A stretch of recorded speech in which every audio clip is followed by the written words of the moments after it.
lang ako, sasakay lang ako. 5 lang. Yan lang ako bababa sa second street nga, first street na.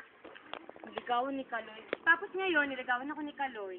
Ang sabi niya, meron taga-intensity na nagkakagulo sa'yo.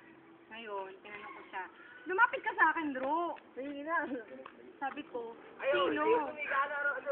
Sabi ko, sino na taga-intensity? Sabi niya, secret. Tapos sabi ko, uy, bukas meron kami field trip sa Eco Village.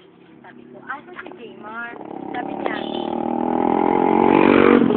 niya, may dengue si Jaymar. Sabi ko, sayang naman may dengue siya, pero sumama ako. Sabi ko, sige, attend na lang ako ng field trip namin. Tapos ang sabi niya, wag na lang. Sabi ko, ay oo nga kasi, nagplano kami nila Camille na hindi kami sisipot sa field trip kasi nga magiinuman kami sa Just Ground. Sabi naman ni Kaloy, wag ka na lang pumunta dun sa Just Ground. Umalis na lang tayo. May lakad tayo bukas. Sabi ko, sino-sino? Sabi niya, tayo. Sabi ko, o sige. Tapos tinanong ko siya, meron ka bang nililigawan ngayon? Sabi niya, meron. Sabi niya, isasama ko bukas. Sabi ko, sino? Sabi niya, basta. Sabi ko, di maganda. Masaya tayo dahil 3 tayo. Tapos sabi niya, hindi, 2 lang tayo. Sabi ko, paano naging 2?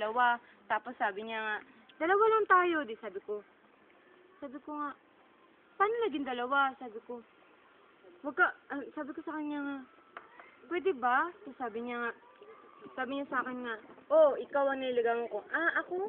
Sabi ko, sige, umalis kami. Tapos, sumakay kami ng blue nila nga, ano bang tawag nila?